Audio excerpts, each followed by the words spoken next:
Welcome back. नमस्कार, मैं कुलदीप सिंह स्वागत करता हूं आपको, आप सभी लोगों का लर्न विद परफेक्ट में। हम लोग शिक्षण कौशल पढ़ रहे, सूचना तकनीकी पढ़ रहे थे और गाइड ये सूचना तकनीकी की लास्ट क्लास होगी। इसके बाद हम लोग जीवन कौशल पढ़ना स्टार्ट करेंगे। तो ये सूचना तकनीकी की लास्ट क्लास है, इसमें मिसलेनियस बातें मैं आपको बताऊंगा। और फिर मैं आपको एक बार फिर दोहरा रहा हूँ कि सूचना तकनीक में कंप्यूटर और इंटरनेट का जो पोर्शन है मैंने आपको नहीं पढ़ाया है, वो आपको नए टीचर अलग से पढ़ाएंगे। ठीक है, तो सूचना तकनीक के बाकी टॉपिक आपको पढ़ा रहा हूँ, जिसमें लास्ट टॉपिक ये क्लास होगी। इसके बाद हम लोग जीवन कौशल की तरफ बढ़ेंगे। तो सबसे पहले इसमें मिसलेनियस चीजें हम आपको बताएंगे कि जहां से क्वेश्चन बन सकते हैं, क्या क्या हैं। तो जो चीजें इसमें छोटी छाटी हैं मैंने तैयार किया, उसी के हिसाब से आपको बताऊंगा। चलिए चर्चा शुरू करते हैं। सबसे पहले बात कर देता हूं एडुसैट की।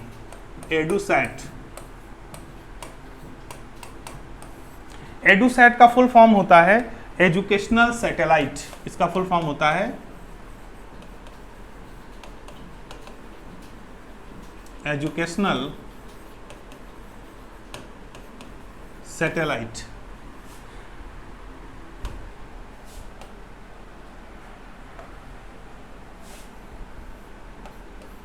Educational satellite, EDUSAT. एडुसैट क्या है? यह एक संप्रेषण उपग्रह है। यह एक संप्रेषण उपग्रह है जिसे यह एक उपग्रह संप्रेषण है जिसे इसरो द्वारा 20 सितंबर 2004 को लॉन्च किया गया। जिसे 20 सितंबर 2004 को ISRO, Indian Space Research Organisation द्वारा लॉन्च किया गया।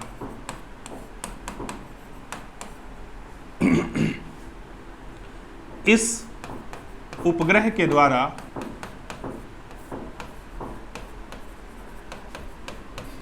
शैक्षिक कार्यक्रम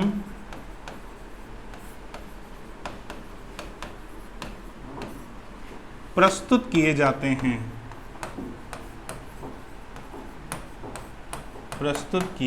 हैं। तो एडुसैट के बारे में आपको पता चल गया। आप नोट कर सकते हैं एडुसैट क्या है। ठीक है, इसे GSAT-3 के नाम से जाना जाता है। इसका दूसरा नाम क्या है? इसको आप GSAT-3 भी कहते हैं। GSAT-3 है ना। आपसे पूछा जाए GSAT-3 क्या है, तो इसरो द्वारा, इंडियन स्पेस रिसर्च ऑर्गेनाइजेशन द्वारा प्रस्थापित ऐसा उपग्रह जिसके द्वारा शैक्षिक कार्यक्रम प्रस्तुत किए जाते हैं। इसके द्वारा दूरस्थ शिक्षा, डिस्टेंस एजुकेशन, दूरस्थ शिक्षा को बढ़ावा मिला है। यानी ये एक एजुकेशनल सैटेलाइट है जिसे डिस्टेंस लर्निंग के लिए यूज किया जाता है। ठीक है, तो ये एडुसैट के बारे में बात हो गई। इसके बाद ई एजुकेशन क्या होता है? ई एजुकेशन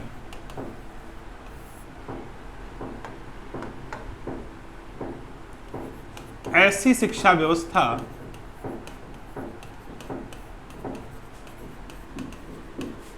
जिसमें कंप्यूटर और इंटरनेट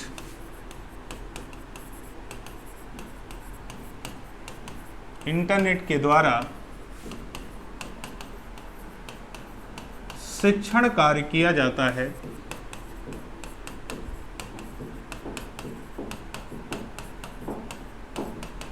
ई एजुकेशन कहते हैं। यानी जब हम कंप्यूटर और इंटरनेट के द्वारा पढ़ाते हैं तो उसे क्या कहा जाता है? ई एजुकेशन। इसे CBT भी कहते हैं, कंप्यूटर बेस्ड टीचिंग। इसका एक और नाम है कंप्यूटर बेस्ड टीचिंग। तो CBT या वेब बेस्ड टीचिंग, WBT, इसको आप वेब बेस्ड टीचिंग भी कह सकते हैं। तो एक ही चीज है, चाहे CBT कहा जाए, चाहे WBT कहा जाए, और चाहे इसे ई एजुकेशन कहा जाए, एक ही बात है। जहां पर शिक्षण कंप्यूटर और इंटरनेट के द्वारा होता है उसे हम ई एजुकेशन कहते हैं। ठीक है, ये बात भी समझ में आ गई। इसके बाद एक कंटेंट है टोली शिक्षण। 2013 सीटेट में पूछा गया था टोली शिक्षण,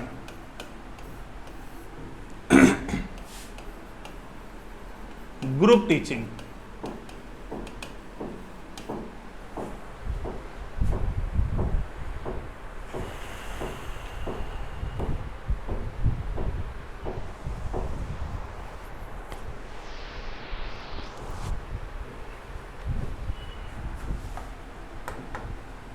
उन्नीस सौ 1955 में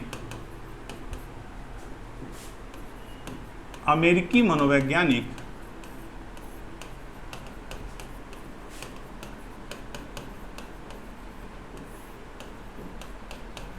फ्रांसिस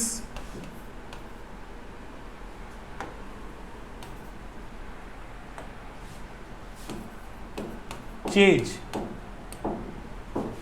ने टोली शिक्षण को विकसित किया।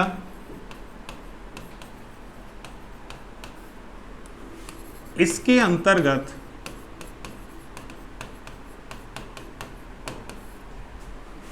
एक विषय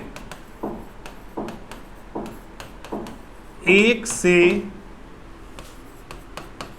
अधिक अध्यापकों द्वारा पढ़ाया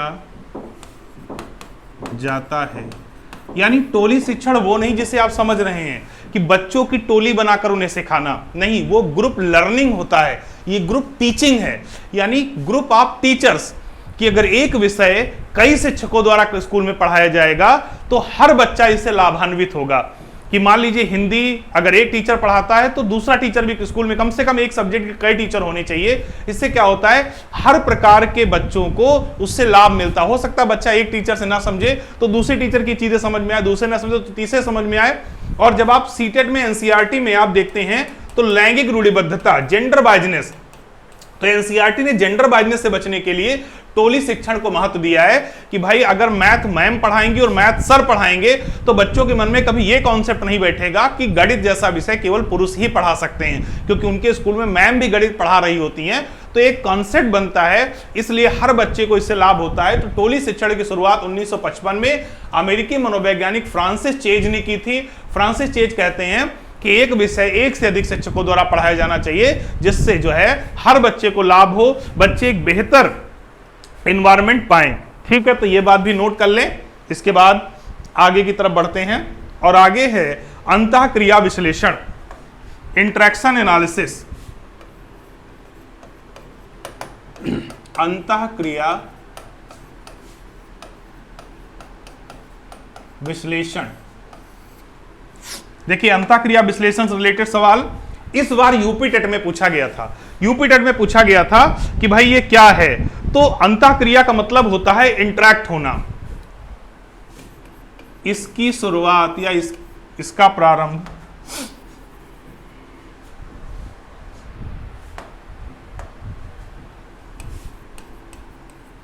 इसका प्रारंभ 1951 में फ्लैंडर्स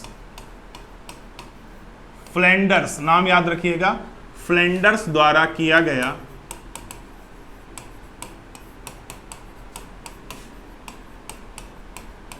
फ्लैंडर्स का मानना था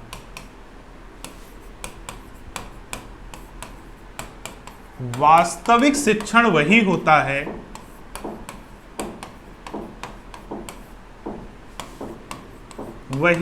है जिसमें छात्र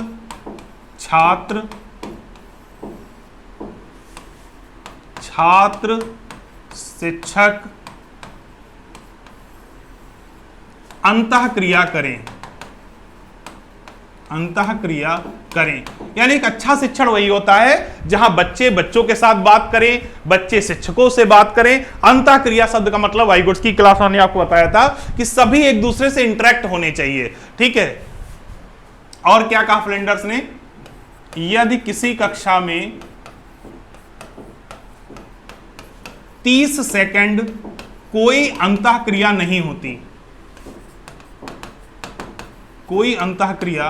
नहीं होती तो वह कक्षा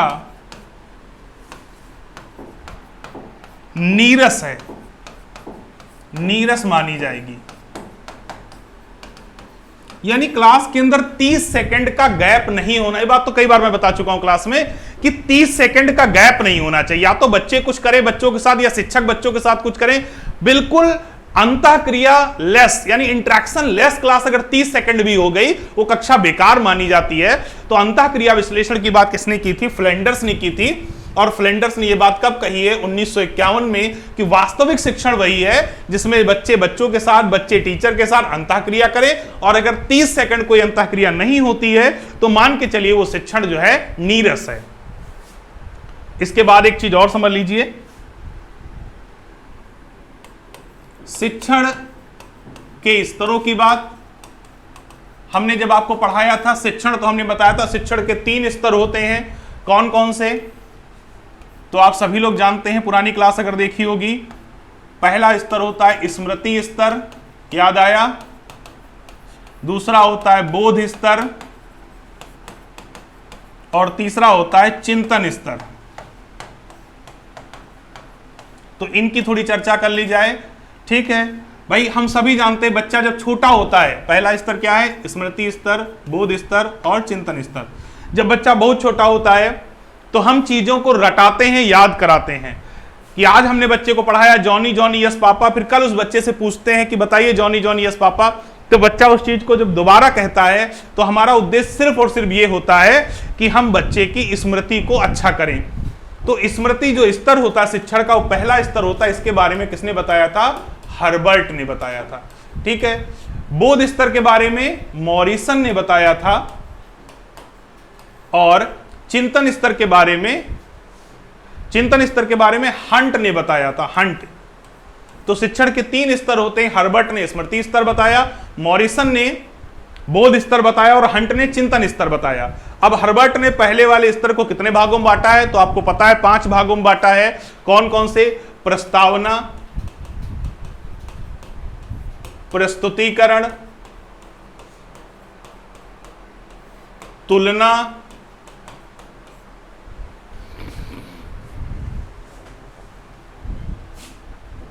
सामान्यीकरण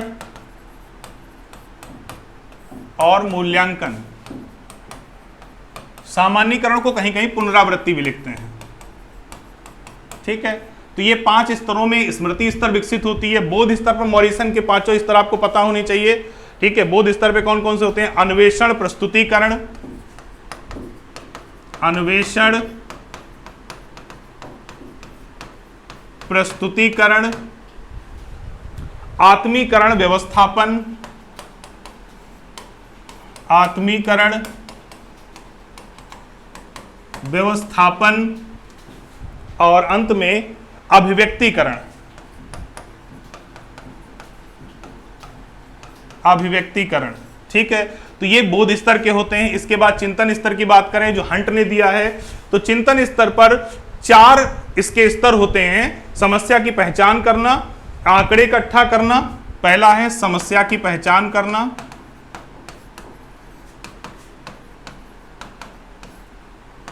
आंकड़े इकट्ठा करना,